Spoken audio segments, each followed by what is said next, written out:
Welcome to the Context Machine. I'm Bryan Chaffin, as we have established in the past. This is episode number 622. Which is not a palindrome. And apparently, I'm Jeff Gamet, the guy who is easily entertained. I'm going to read this verbatim from the script. Please make sure you check us out at our new home, contextmachine.io. Come on, man. You know that this script is a suggestion at best. Oh, well, I tried to make the best of it. How'd I do? You can also use contextmachine.io to reach out to us or find us on post.news and Mastodon at Context. I'm actually kind of proud at Context Machine. That's our handle. I'm kind of proud that I changed that eventually. That line right there. I'm very proud of you too. Yeah. Oh, by the way, Bryan. Yeah. Our episode today. Yeah. We're sponsored by HelloFresh. Oh, good. I love them. Yeah. We're going to tell you more about them later in the show. So, so Jeff, I have a situation, so to speak. Okay. What's her name?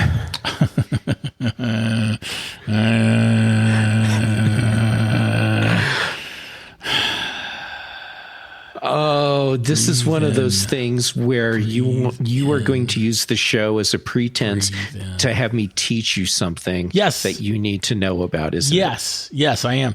So I am so I've got this terrible air conditioning system here. It's not the air conditioning unit, which is apparently quite good and still working strong. It is the control system, which is the carrion. That seems accurate. The Carrier Comfort Zone 2, which is a garbage, multi-floor, multi-zone control system. And it's just... So this is number 2.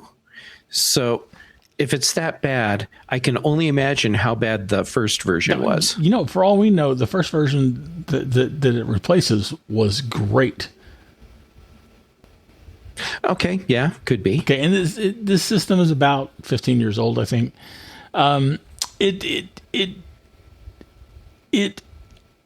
I don't even know. It sucks. Yes, it does suck. It has each floor has its own controller, which would seemingly be good, but the master controller is on the first floor, and which is really weird to me because you got to go down the first floor to change anything, unless you're just changing the temperature. Anyway, it's there are a lot of things that are wrong with the system. It doesn't have any Wi-Fi connectivity because it was before that, and it also doesn't have the ability to simply exist in this mode where leave it at this temperature unless I change it. I'm actually quite surprised because that seems like basic functionality for any thermostat system. Yeah. So what'll happen is because it does have the ability to set everything by time zones, time zones within the day. And that's theoretically great. But if the system is on, those time zones are going to kick in no matter what. And it drives me nuts. Like I would have, I would be, that there was someone had set the heater during winter to kick on and be at 94 degrees starting at like 5 a.m. on Sunday morning. Because they hate life. Yes, or they hate me or something. Anyway, it's just because there have been people here that lived here previous to me. there were all kinds of hidden gems in the time settings, and it was incredible. It's just been incredibly frustrating to deal with. So, I'm getting a new system, and nice, and it's going to be an Ecobee system. And I was hoping, nice, that you could tell me what that's going to be like. It's going to be like heaven in comparison. Okay. All right. So with the Ecobee, you have your master control unit, which can be on the first floor if you want. It doesn't matter at that point because you have complete control over it from an app on your phone or your tablet, or a web interface on your computer. Okay. Well, all right. Let me talk to you about principle here, philosophy, before you go on. The idea that this system would be tied to the first floor be completely defies all logic to me, because people don't. In my unit, the first floor is living room and kitchen, and the second floor is the master bedroom and either another bedroom or an office, and the third floor has got two smaller bedrooms, and I feel like people are spending more time on the second floor than they would in the first floor. Plus, it's 2 floors to go down to from the third floor if you need to do something that's going to affect your third floor. It's so, okay. With your current system, absolutely true. When you have the Ecobee, it doesn't matter because you never actually. I mean, once it's set up and on your network, it can be hidden. Like in my new place, I haven't had a chance to install my Ecobee yet, but it's going to be behind my computer display, and I don't care because I never actually have to touch the physical unit. That makes sense. And it has remote sensors.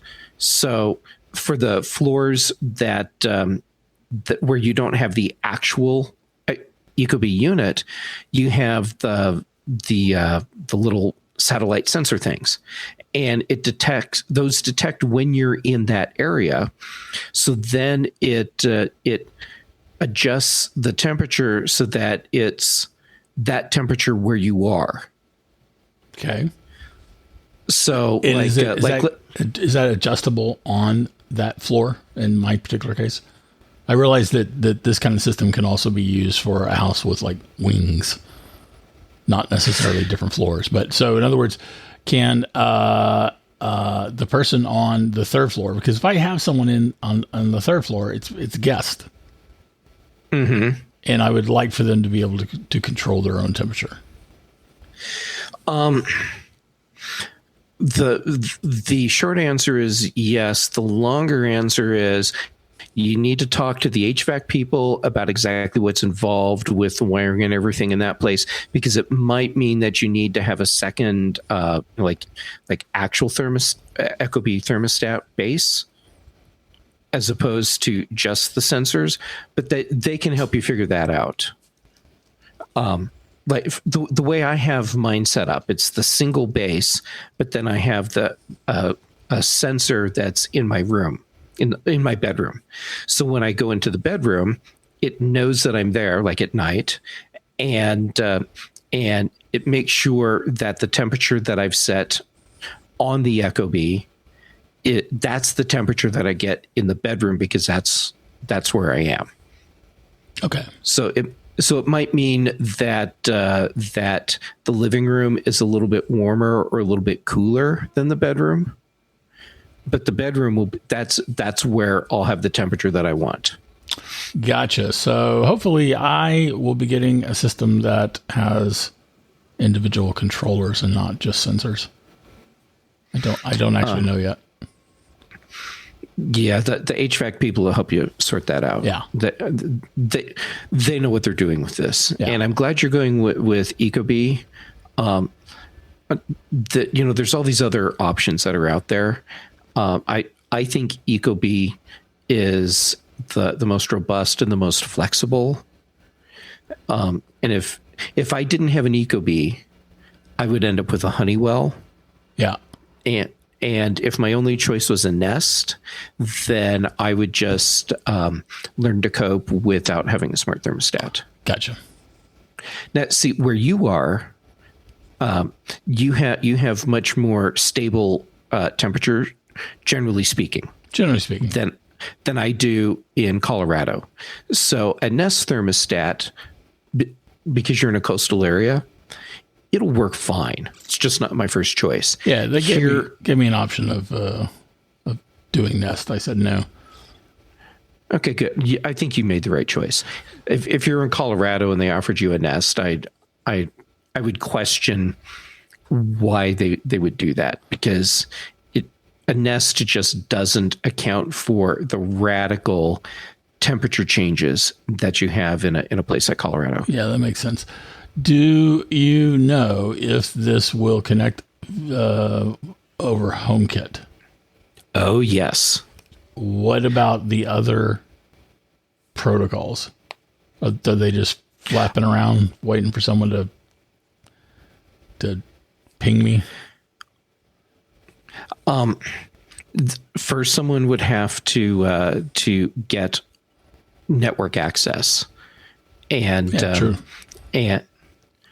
So wow, and Ecobee, it supports all of the popular smart home platforms, and even in most cases, a device that supports just HomeKit, it's because the software that's written for the device itself is accessing just that part of the controller chip, but the rest of it's still there. Yeah. So a lot of devices that say we're HomeKit only, it's the same as the device that same company sells. That's A-Lady and Google Home compatible. They just switched out which software firmware is on the device. So the concerns that I used to wail and gnash my teeth about, well, it's on HomeKit, but it also supports A-Lady and G-Lady, big security problems. The security issues, I don't think are that different anymore. Although, as far as my personal privacy and security goes, I would rather limit which platforms have access to the device. Oh, totally, man. So yes, if you're doing HomeKit, then don't set it up with the A-Lady. Just set it up with HomeKit. Yeah, that's what I'll do. What about the people that come after me? They'd be able to turn around and set it up for A-Lady or Google Home. Yeah. When you leave, you would just disconnect it from your account, from your Apple ID. Make HomeKit forget about it, and then they can set it up and pair it with whatever service they want to use. Okay, cool. Well, and then if they choose not to pair it with any service, they can just, it's a touchscreen. They can just go to the thing and slide the little sliders and make the temperature go up or down, whatever they want. Cool. It seems like I'm going to be in good hands. I think so. Yeah. I think you're really going to like the Ecobee. And the control interface in the iPhone app, it matches what you have on the device itself.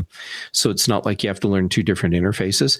That was difficult for me at first, because when I got an Ecobee, it was a different interface on the device versus the phone. And I got really familiar with the phone interface. And when they changed it to match the actual device, at first I was like, they ruined it on me. And no, it was just I needed to to accept the fact that having a unified interface on both devices was just fine. I'm wondering if I shouldn't practice that though. Oh, you should totally practice it for me. Yeah, totally good. Practice right. it. I'm good to go. All right. Well, thanks for telling me about that, man. How about now you tell us about HelloFresh? Because I'm hungry. Uh-huh. Yeah. Well, okay, Bryan, here's the deal. It's no secret. Everyone knows that I've been in the middle of moving from my place in Boulder to a new place in Longmont. And holy crap, your whole lifestyle changes when you're in the middle of moving. And it is so hard to make meals and even plan for them. Which is why HelloFresh has been so great, because they're just delivering boxes of food to your door. It's the food that you want. You get to pick from menus each week, and then they just ship the fresh ingredients right to you. So instead of having to think about, what do I need to go and get at the store? Do I have time to go to the store? What do I want to eat? Look at the menus, pick out what you want. It shows up on your doorstep. And it has all the recipes and everything. It's great. And even after you're done with the whole move, if you get in that rut, where you just keep eating the same thing every single week, HelloFresh is great for that, because you get to choose like from 40 different recipes each week. So you can really mix up your menu and have a lot of variety that you wouldn't otherwise have. And it's all the ingredients are fresh, top quality. I've never had a HelloFresh box show up where I took out a piece of produce or something and felt like I need to go to the store and replace this thing because it's not good. Everything has always just been fantastic. And just in case you need snacks, they do that too. It's like awesome. So, Bryan, here's what all of our listeners need to do. Everyone, go to HelloFresh.com/context16 and use the code context16, all one word, context with the number 16 at the end of it, for 16 free meals plus free shipping. So that's HelloFresh.com context machine. Let me try that again, because I got all tongue-tied. I'm so excited about making dinner tonight. Go to HelloFresh.com/context16. Use the code context16 for 16 free meals plus free shipping. And thank you, HelloFresh, for being our sponsor. Yes, thank you, HelloFresh, for being our sponsor. We appreciate that greatly. Yes, and thank you for helping me eat while I'm in the middle of a crazy move. Yeah, right? Yeah. Like that. Yeah. And thank you, Icobee, for your supportive message during the show. Icobee is such a great supporter. He is a great supporter. He is, in fact, a great supporter. Okay, now what do you want me to help you with? Well, I want you to help me by telling us all the ways in which you were a great supporter of your friend via their Apple Watch. Yeah. Okay, I can do that. All right. So I'm an emergency contact for several of my friends. And several days ago, I'm sitting here in my new place trying to unpack a few things, and I get a text message on my phone that's from the SOS feature from the Apple Watch. Yeah, it said that my friend had fallen and 911 had been called, and so you were the emergency contact that was set up. Yes. Okay. Yes. Yep. And the other emergency contacts, they got this same message. So it said that a fall had been detected, 911 had been called, and then gave me a map with a pin drop on the location where they were when this happened. Oh, nice. Yeah. And I've had a couple times since Apple introduced the whole fall detection and SOS call thing, where I've gotten a message and I've called whoever it was, and they answer their phone right away, and they're like, "Yeah, I didn't get to the cancel thing in time." So I'm sure you were probably thinking that was the case here, right? But I called because that's what I do. Yeah. No one answers. So I immediately text message and no one replies.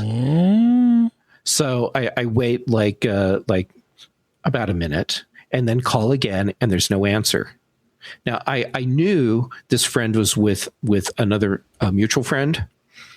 And so I called that person and they're like, yeah, they're on the phone with 911 right now, and this doesn't look good. Oh. Turns out they had taken a spill on a bike ride and broke their ankle. Oh my God!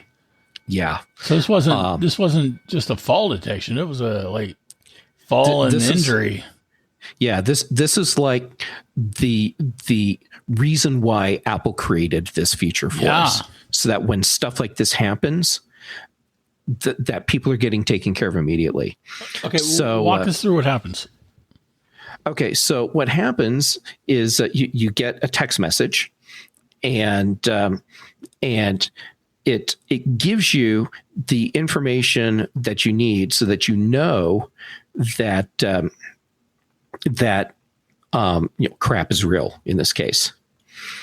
And well, wait. What information is it giving you to let you know? Because I mean, like for all you know, the person dropped the iPhone and didn't notice it, and that's why they didn't answer it when you called or when you texted, because they just didn't know. I mean, right? Right. However, when you get a message like this one, okay, so I scrolled back to where it is, and because I'm respecting my friend's privacy, I won't say their name. It said hard fall SOS, and then my friend's name. Called emergency service from this approximate location after Apple Watch detected a hard fall. You're receiving this message because Superstar has listed you as an emergency contact. So what it told me in this case was my friend had fallen. The Apple Watch detected the fall, and it gives you a little countdown where you can cancel out, or tell it to immediately call 911. Or if you just don't do anything, when it gets to the end of the cancel window, it just calls 911. Okay. But in this case, it lets me know that my friend initiated the 911 call from their watch after the fall was detected. So at that point, I was pretty sure this was a serious fall. But I still did the usual thing. I called, and anyhow. Wait, tell me again. The Apple Watch told you that the owner of the Apple Watch or someone had initiated the call from their Apple Watch on their own. Yes. Okay. After the hard fall was detected. So what that tells me is, so it detected the hard fall. My interpretation of this is, and I verified it later on, a hard fall was detected by the watch. The watch then started doing the alert thing to let my friend know that it was going to call 911 if they didn't. Yeah, it's like a little beep, but it's also tapping your wrist. Okay. And so then they look at the watch. They have a cancel option, and then they have the thing where it says SOS. So they went ahead, and instead of waiting for the countdown to finish and 911 to get called, they hit the SOS thing. So it stopped the countdown and called 911. Okay. All right. So the call happened several seconds faster than it would have otherwise. So then at this point, I now know that I'm going to have to go and be the ride to pick up the other friend that was there. But I'm getting alerts still coming through as text messages from the Apple Watch, and each one starts with Hardfall SOS. And then it tells me that the location of the person has changed.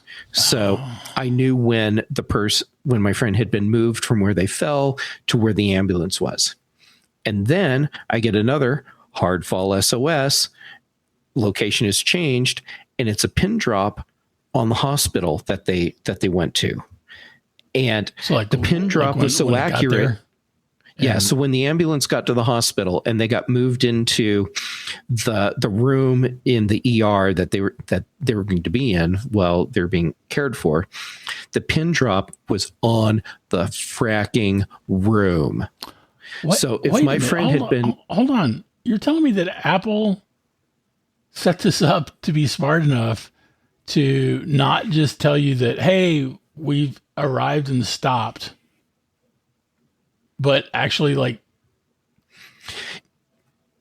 take you it doesn't tell me the room number, but the pin drop is where the room is. Sure. So if I just tap on that, it opens the Maps app and it'll guide me through the hospital to the room. That's so cool. So if that person had been completely incapacitated, unable to communicate at all, I would have still been getting updates about where they were and where they ended up. So I could have gone to the right hospital, even if they hadn't been able at that point to tell me where they were. So this is the first real serious real world use of this that I've been able to experience. And holy crap, this was fantastic. I mean, it worked better than I imagined it would. Yeah, it sounds phenomenal. Yeah. So, Bryan, what I need to do now is make sure that you have your emergency contact set up so that if you take a fall while you're wearing your Apple Watch and you're incapacitated in some way, that someone knows where you are. Yeah. I'm gonna have to do that. Do you have your iPhone handy? Well, I don't know who I'm going to pick. Well, I'm going to walk you through it. You can add someone later on. All right. But by me walking you through it now, I'm walking everyone else through it too. See what I'm doing here? See what you're doing is so clever. Yeah. Okay. iPhone. So open. iPhone. You need to launch the Health app. Health app, not your Watch app. Yeah. Launch the Health app. Okay. So when it opens, it's probably on the summary screen. Yeah. Look in the upper right hand corner. There's your Apple ID avatar in a little circle, upper right hand corner. Tap on that. Hold on. I was busily. Yeah. Okay. Got it. Okay. Then that should take you to a screen where you see like health details, medical ID, all that stuff. Yeah. All right. When you tap on medical ID. Yeah. Now you'll see partway down the page or the screen, it should say emergency contacts. Yes. And if that's empty and you don't see anything in there that says add a contact, just go ahead and tap edit in the upper right hand corner. Right. And now when you look at emergency contacts, you'll see add emergency contact. Oh yeah, look at that, add emergency contact. And so you can have multiple people in here. Okay, then who does it choose to send? Everyone. Every okay, as Gary Oldman said in The Professional. Yes, everyone. So all of your emergency contacts will get a notice. Like in the case of my friend, they had It was like one or two family members and a couple close friends. And so we were all getting these updates at the same time. Got it. Cool. All right. Thank you, man. You are welcome. And I'm sorry that your friend went through that, but she just helped out. Well, she helped me out. Mm-hmm. And I'm guessing she probably helped some of our other listeners out too. I hope so. It's always a nice thing when we can all learn from someone else's experience so that we're prepared if we ever have to deal with that ourselves. Yes. Yes, indeed. All right. I think that is probably the ideal time for me to do this. Oh, I miss it. I miss it every time. I miss it. Like my timing was spot on, and I missed the button. Well, why didn't you say words and act like it was supposed to be that way? I could have. I was too busy trying to click again. That's this week's Context Machine. If you have anything to comment on that or question, you can write us at Context Machine Podcast at gmail.com, or you can find us on all the social medias at Context Machine, except for Twitter. We're there, but we're not there. We're not there. Screw Twitter. And that's all for this week. Oh, no, wait, hold on. Our bandwidth is provided by CashFly. The bass is, I'm going to get this down, man. The bass is by Dr. Boom, recorded just for this show. And that's all for this week. Except that it's not quite all for this week because I want to remind everyone, HelloFresh was our sponsor. Thank you, HelloFresh. Go to HelloFresh.com/context16. Use that code context16 to get 16 free meals plus free shipping. Okay, now say the thing where that's all. That's all for this week. Jeff for the win.